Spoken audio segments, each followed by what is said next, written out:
Bine v-am găsit, bine v-am regăsit, dragilor, din Zodia Scorpion, oriunde v-ați afla.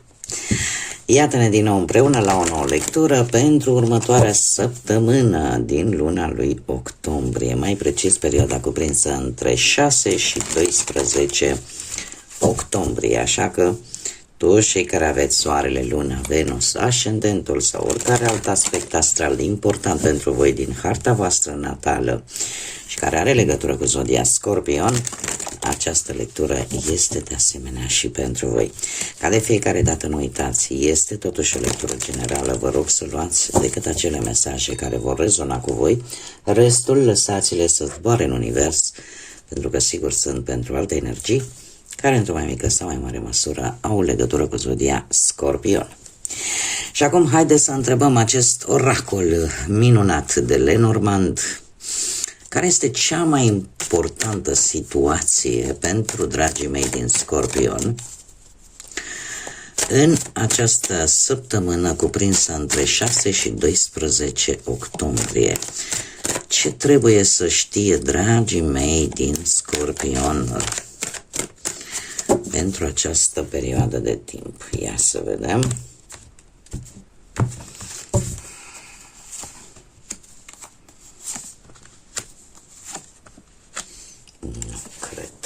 Nu cred. Vreau să vă mărturisesc ceva. Dragii mei, sunteți prima zodie în care Lenormandul e blând. E blând în mesaje. Ce să vă zic? Este luna voastră. Este luna voastră, dragii mei. Pentru unii dintre voi, aceste cărți pot simboliza o propunere către o stare civilă legată de o relație. O propunere de cununie civilă sau poate chiar vă întâlniți, nu știu, la sfat, da? La primărie, acolo unde de obicei se oficiază căsătoria civilă, cununia civilă. Sau putem, nu știu, putem vorbi de un cadou, ceva plăcut. Ceva plăcut pe care îl puteți primi de la o instituție a statului și care efectiv vă va bucura sufletele. E ca și cum simți așa, simți o stare nucă de bine, de euforie chiar, aș spune, de euforie pozitivă. De asemenea, ne mai poate veni cu o surpriză venită, e o legătură cu clădirile înalte, acum poate să fie și de la bancă, și de la primărie, și de la poliție, și de la ce vreți voi, o clădire înaltă, o clădire care iese în evidență cu ceva, o veste, o bucurie, o surpriză plăcută care îți încântă inima. Așa, per general. Ceea ce nu este rău deloc. Haideți să vedem totuși ce ne spune și tarotul. Care este, sau ce vine pentru dragii mei din Scorpion în perioada 6-12 octombrie. Oricum se apropie foarte tare, foarte vertiginos și zodia voastră, da? Perioada în care vine rândul vostru să guvernați, da? Pentru o lună de zile. Haideți să vedem. Pe plan profesional, dragilor, se pare că sunteți în situația în care ați zis: am stat prea mult, am zăcut prea mult și vreți să luați cumva taurul de coarne în ceea ce privește viața voastră profesională. Ce scuze, viața voastră profesională. Și asta pentru că voi așteptați un răspuns sau așteptați de prea multă vreme un răspuns în ceea ce privește munca. Nu știu de ce, dar ați avut poate prea multă răbdare. un anumit aspect legat de muncă și cumva încercați să cam forțați un pic lucrurile așa să se miște. Treiul ăsta de bâte, eu aș zice că e posibil să faceți și niște drumuri pe motive profesionale sau, dacă nu vezi încă rezultate în ceea ce tu ți-ai propus, totuși nu vă pierde speranța, pentru că ele vor apărea. Posibil să apară, cum am mai spus, schimbarea asta de locație pe motiv profesional sau să apară un post bun pentru voi. Doiul ăsta de spade vine cu un mic blocaj. De ce? Tocmai din cauza unui răspuns. Așa cum am mai spus, din cauza unui răspuns. Dar putem vorbi și de decizii pe care va trebui să le luați legate de muncă și unde voi sunteți foarte conștienți că dacă nu luați cum trebuie, vor exista niște consecințe. Tocmai de aceea, ori veți cere o a doua opinie cuiva, ori pur și simplu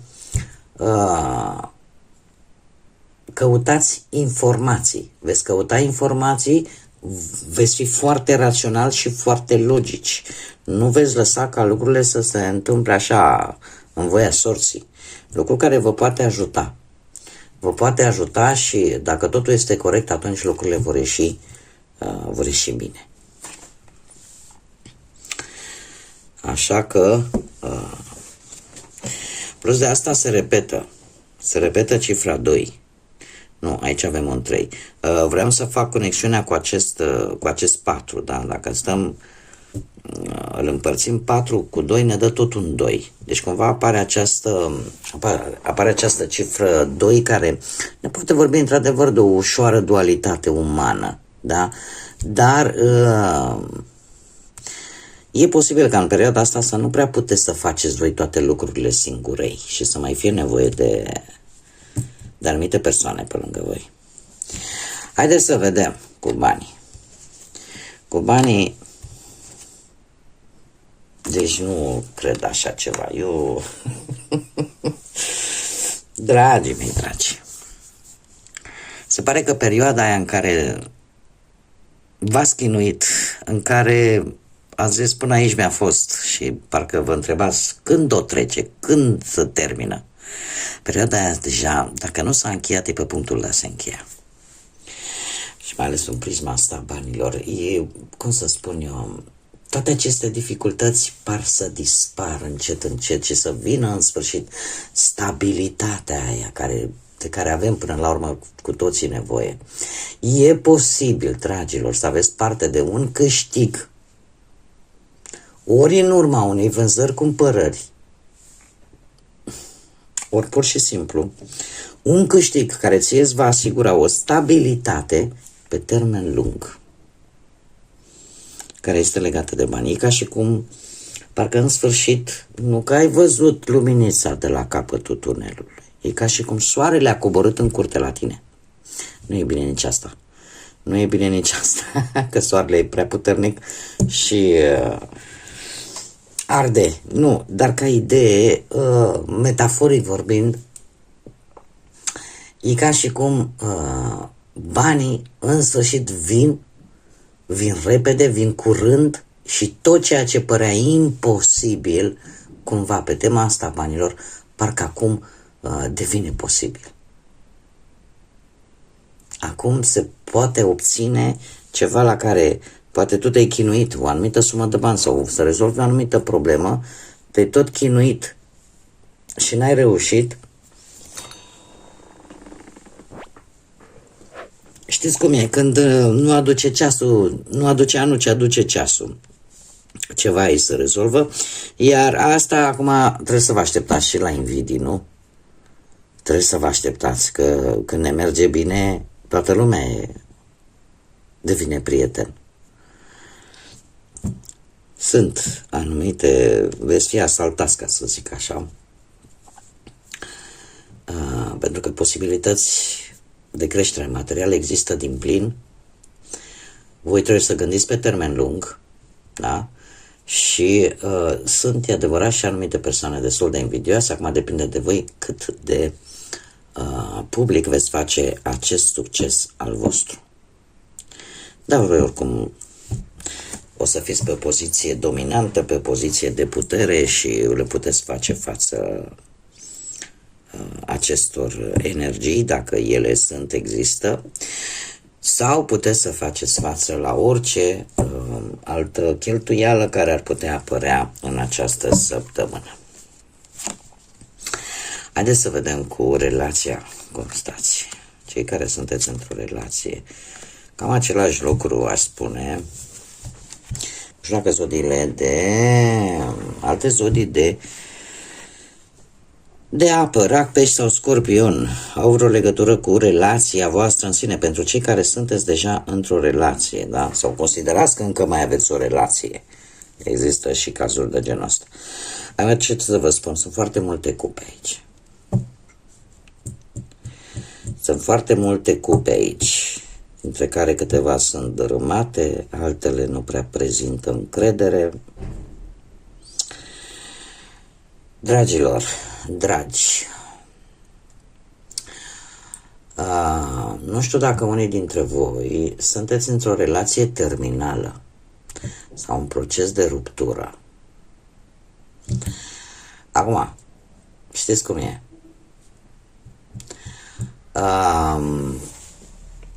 Că se mai poate face ceva? Da. Asta dacă există resurse și avem acest cavaler de cupe. Nu știu dacă perechea voastră are legături cu zodiile de apă, poate scorpion la fel ca și voi, sau rac, sau pești, sau poate voi, dar miramaș. Haideți să facem ambele variante. Deci, în cazul în care sunteți voi, pe voi intuiția nu o să vă mintă și trebuie să vă mărturisesc că luna lui octombrie pentru voi, dragilor, va fi o lună foarte puternică, cu o influență foarte puternică. Eu nu știu dacă voi veți mai accepta, în primul rând, jumătățile de măsură. Nu știu dacă veți mai accepta tot felul de vrăjel, ca să zic așa. Da? De a îmbrăca adevărul. Adevărul, știți cum e, ca în fabula aia, adevărul e gol-goluț, minciuna, da, e îmbrăcată frumos. Voi minciuna aia nu o să o mai acceptați. Ce e îmbrăcat așa frumos, poleit, și stai să vezi că o să fie bine, și stai să vezi că, uite, promit că, mamă, și-ți promit luna și cerul și... Nu există. Acest cavaler de cupe mie îmi spune că, într-adevăr, voi mai aveți sentimente. Voi încă mai... ceva în voi acolo există. Dar voi, când vine momentul să luați o decizie, cel puțin în această săptămână, nu știm ce va veni pe parcurs, o veți lua cu intuiția. Pe planul ăsta sentimental, intuiția la voi va funcționa la capacitate maximă. Și paradoxal veți lua decizii destul de bune, pentru voi cel puțin, benefice pentru voi. Mare atenție, știu că o să sune pentru unii dintre voi, poate un pic așa, wow, dar eu fac datoria să vă spun. Mare atenție la ce visați, pentru că rezolvarea, mare atenție, soluția unei probleme poate veni printr-un vis. Nu ignorați acele vise care vă marchează, pentru că ele pot veni cu răspunsuri. Ele pot veni cu răspunsuri. Și în ceea ce privește acest 7 de cupe, alegeri, eu tind să cred că nu o să... Cum să spun? La voi nu mai merge. Dacă nu există ceva concret, toată acest scenariu roz cu norișori nu prea mai funcționează. Și avem a doua variantă. Da? Până acum am vorbit în cazul în care voi sunteți această energie, pentru că e vorba de un element de apă care vă reprezintă. În cazul în care nu sunteți voi și este vorba poate de perechea voastră sau de situația în sine, mie acest cavaler de cupe îmi spune că într-un fel sau altul, cineva, unul dintre voi aici, sau conexiunea într-un fel sau altul, ar putea avea viitor, dar trebuie rezolvate toate aceste, cum să spunem, pentru că nu e numai una, orică sunt minciuni, orică e ceva legat de înșelat, aici trebuie cumva rezolvate. De asta vă zic că dacă sunt resurse, există într-adevăr șansa ca relația cumva, chiar dacă aparent este terminală sau un proces de ruptură, cumva se mai poate salva ceva. Dar pentru asta trebuie să existe resurse. Pentru asta trebuie să existe resurse. Și trebuie coborât cu picioarele pe pământ. Haideți să vedem pentru cei singurei. Cei singurei. Cei singurei sunteți foarte magnetici în această perioadă. Veți atrage atenția, mai ales la locul de muncă, sau în general, pur și simplu, să fiți așa foarte atractivi prin misterul vostru, prin faptul că sunteți poate mai rezervați decât în mod normal.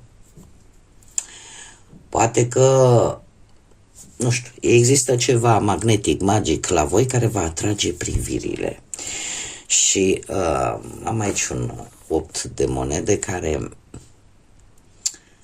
știu dacă voi faceți pe inabordabile așa sau pur și simplu sunteți concentrați poate mai mult pe muncă, pe a face bani și nu prea sunteți atenți la ce se întâmplă în jurul vostru. Dar asta nu înseamnă că schimbări benefice nu vin în viața voastră în această săptămână.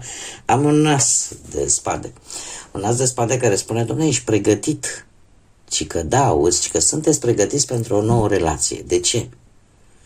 Pentru că sunteți în acea fază în care puteți să vă construiți un nou proiect de viață.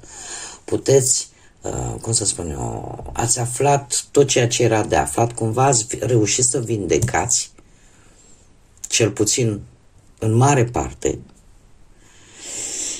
ce trebuia vindecat. Și acum sunteți în situația în care să spui, Doamne, sunt pregătit pentru o nouă relație. Sunt pregătit să abordez viața într-un nou stil.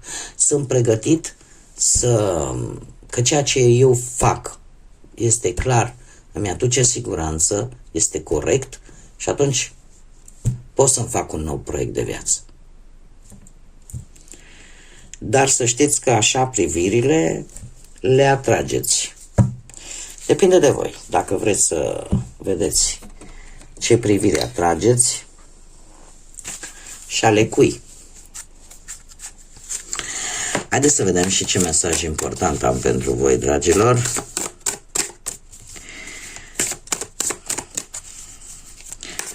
Un mesaj important pentru dragii mei din Scorpion în perioada 6-12 octombrie. Aventura.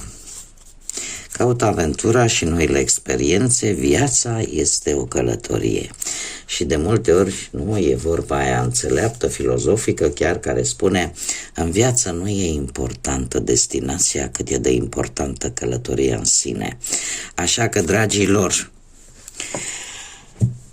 acum trebuie să vă spun că indiferent vă place, nu vă place, o perioadă lungă de acum încolo, viața va fi o călătorie și o întreagă aventură cu tot ce se întâmplă atât în viețile noastre personale cât și la nivel global. Da?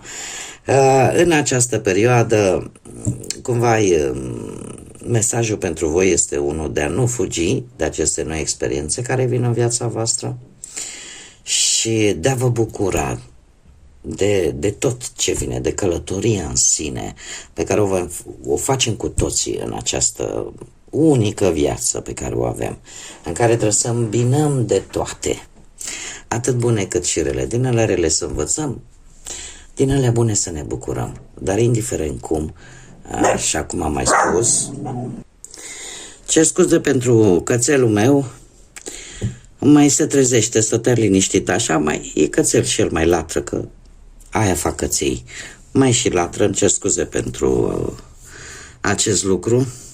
Așa cum vă spuneam, dragii mei, trebuie să trecem prin viață atât cu bune cât și cu rele. Așa cum spuneam, din cele bune să învățăm, din cele rele, din cele rele să învățăm acele lecții de viață care sunt importante și care ne ajută să creștem, iar din cele bune să ne bucurăm și să le luăm cumva așa cum vin. Bun, dragii mei, cam atât am avut pentru voi pentru această săptămână din octombrie. Eu vă mulțumesc pentru prezență, mulțumesc tuturor pentru sprijin, pentru toate aceste minunate gesturi care, cum sunt like-urile, distribuirile, comentariile, faptul că vă abonați, sunt un criteriu important pentru orice creator de conținut și eu vă mulțumesc tuturor pentru aceste lucruri. Până data viitoare când ne vom reîntâlni, o săptămână minunată, o săptămână plină de multă energie pozitivă, de lumină în suflete și în gânduri și, desigur, să fiți iubiți, dragilor!